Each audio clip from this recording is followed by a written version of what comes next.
Hey, good morning and welcome, folks, to our standards-based grading family workshop. We're so excited to have you all today to talk a little bit about kind of what is standards-based grading and also leave some time to answer questions that you might have. We're going to start with a quick round of introductions. My name is Lane Halfacre. I proudly serve as our principal in residence here at KNDMS this year. I'm really excited to have with me our team of amazing instructional experts who I'm going to let introduce themselves now. I'm Deanna Hudson. I am the humanities instructional coach, so I work with our art teacher and our ELA teachers over here at KNDMS. Hi, everyone. I'm Sarah Bernstein. I am the math instructional coach here. And my name is Jeremy Mullet. I am the assistant principal of instruction, and I work with science, social studies, and PE.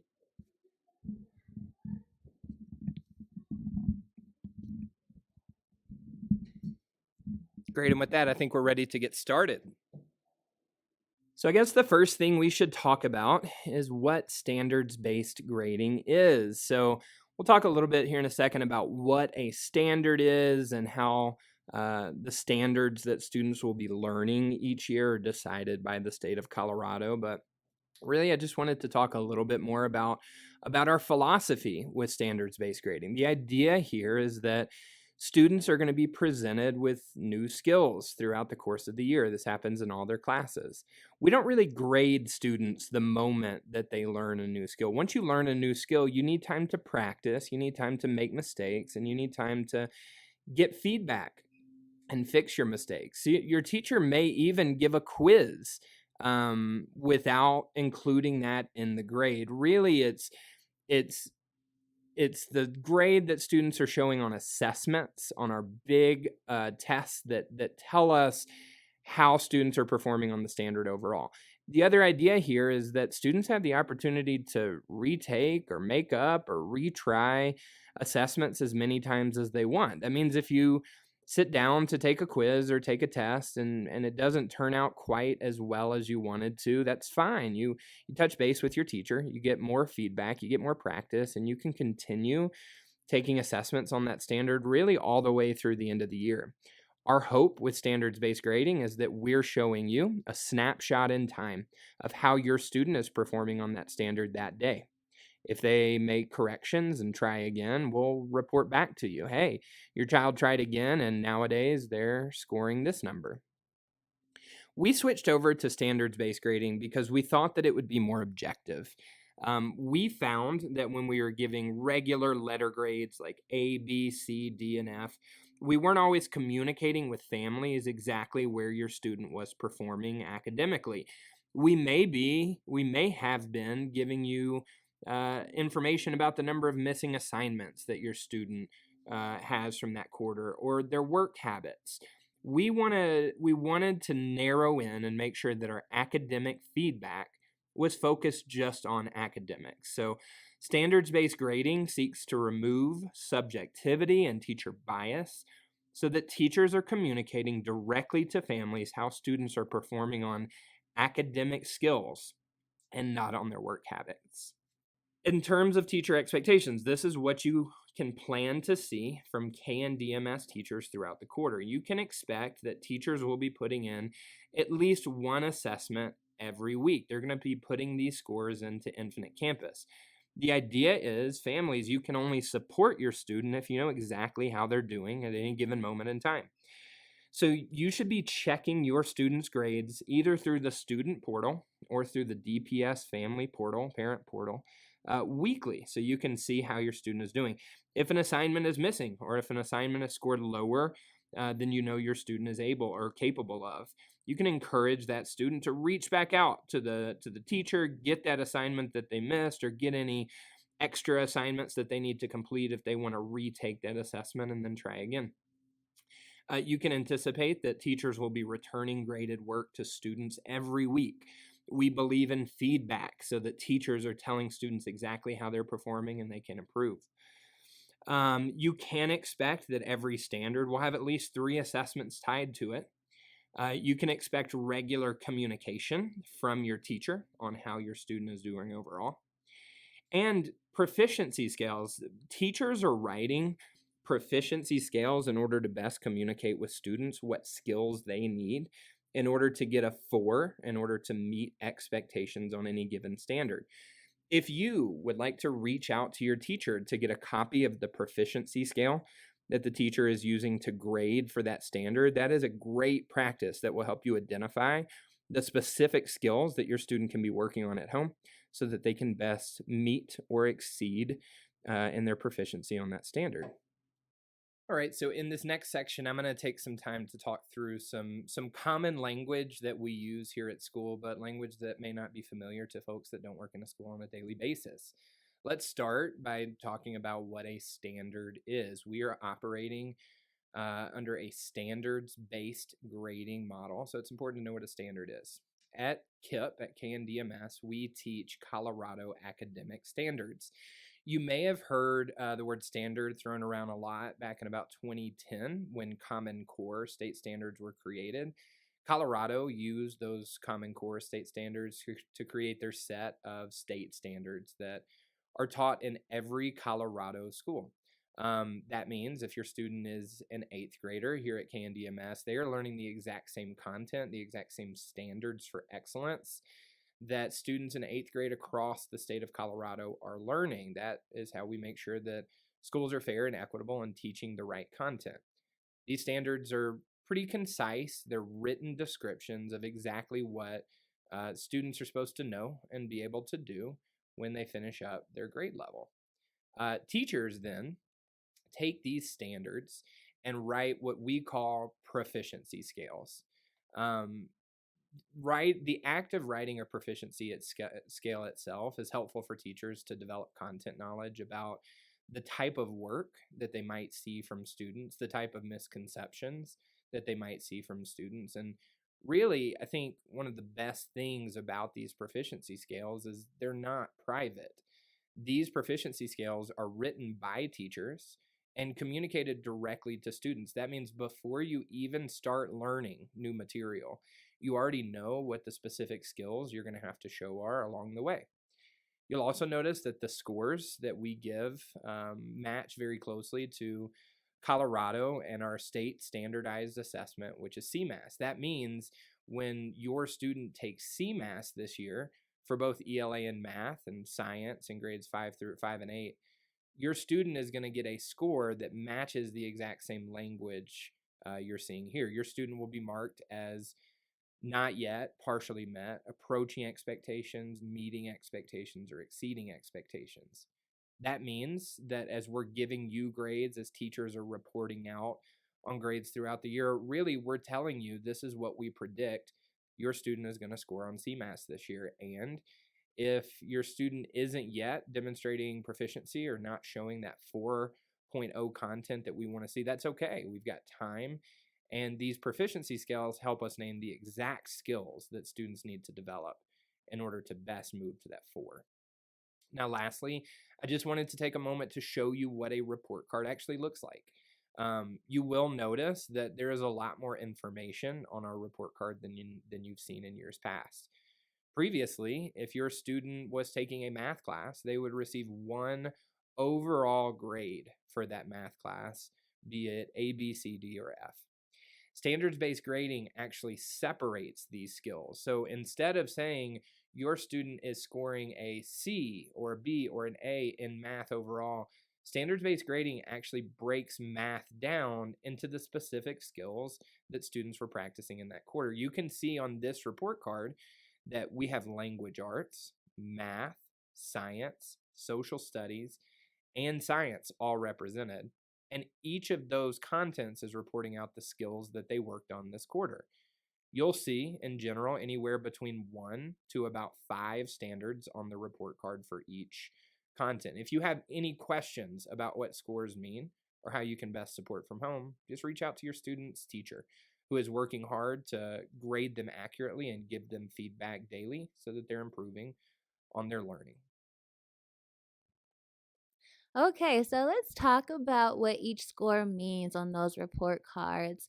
Again, our motivation for switching to standards based grading is around skills and ensuring that kids can show progression and growth.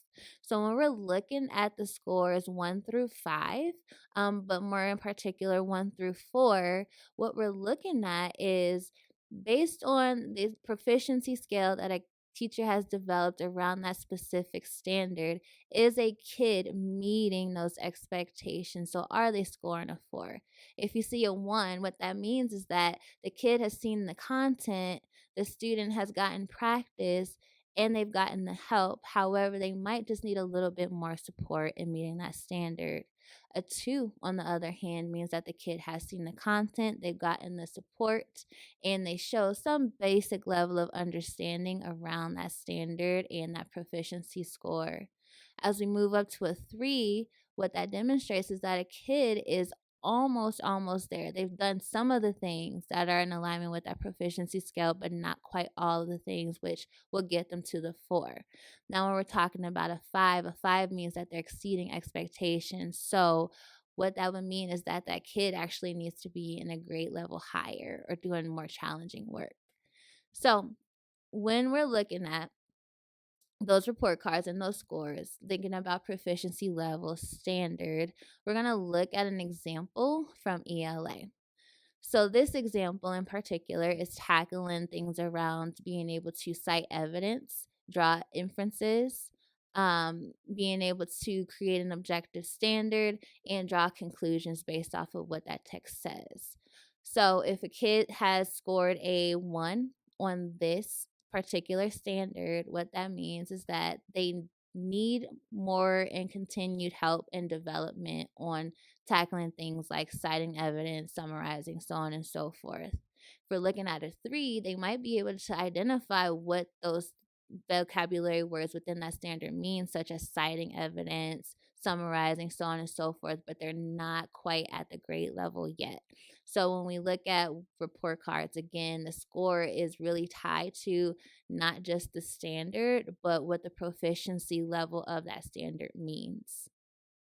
Hi, we're going to talk a little bit about the DPS Parent Portal and Infinite Campus Gradebook. This is an opportunity for you to check your child's grades all throughout the quarter and see how they are doing. So you can access the online parent portal by going to the website on the screen here.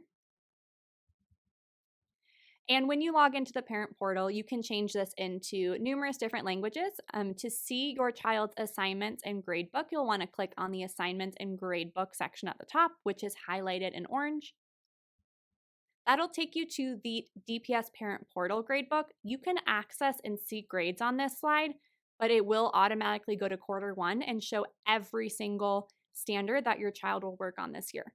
My recommendation is to go to the Infinite Campus Gradebook, which is highlighted in orange. This is just a lot easier to see students' current grades and report cards and progress reports.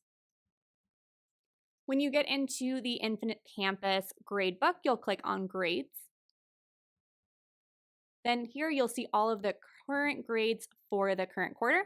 You can click into a specific standard and you can see the grades for each assignment, which is shown here. You are also able to see progress reports and report cards by clicking Documents.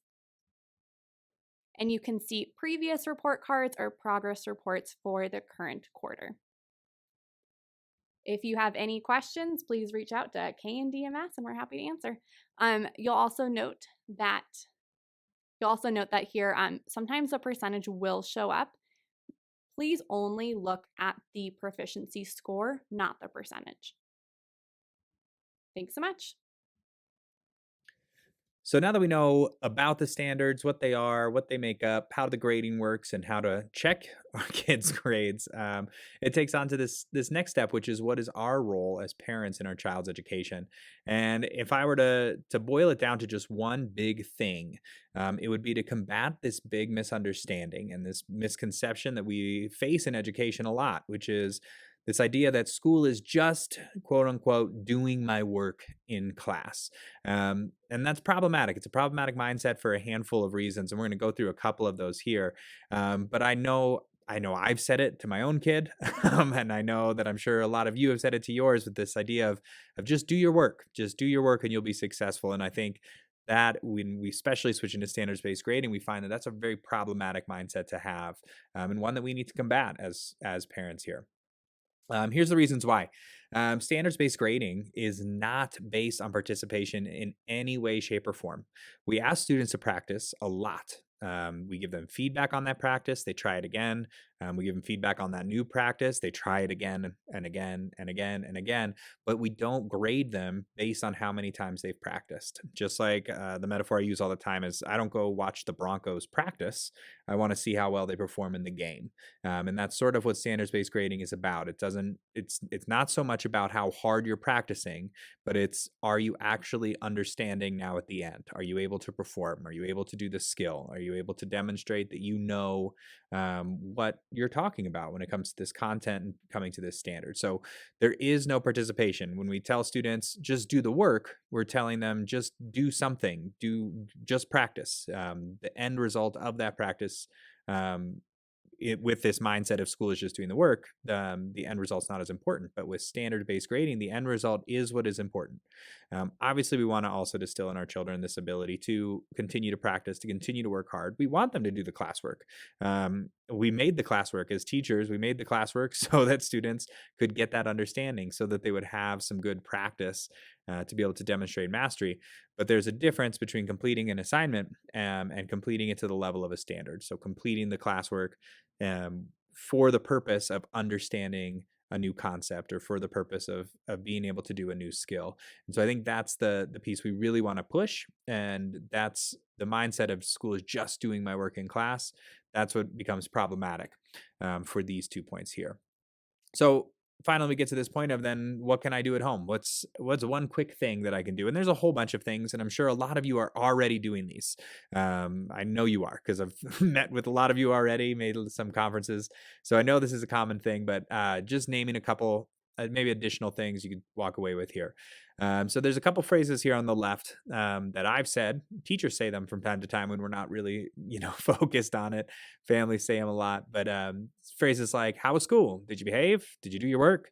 And those sort of questions contribute to this idea of school is just doing my work in class, as opposed to school is a place where we're learning something. We do the work so that we can master the skill, so that we can learn the concept. So here's a handful of additional questions we could start asking, which is, what did you learn in school today? That sort of shifts that focus onto the learning and not just the act of doing classwork.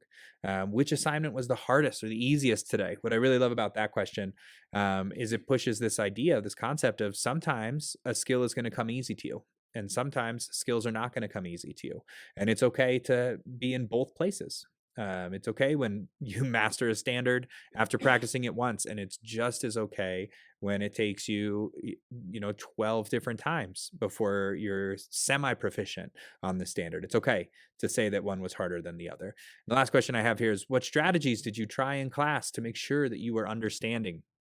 And I think that one's a great follow-up, I think, for that, like the hardest assignment question, because it emphasizes this idea of, if you don't understand something, it's not the end of the world. There's strategies you can try to make yourself understand, or to help yourself understand later. And by asking that, I think as a parent especially, it sends this sort of underlying message of, and I believe that you can do this. I believe that this is not the end of the road for you just because you struggled today.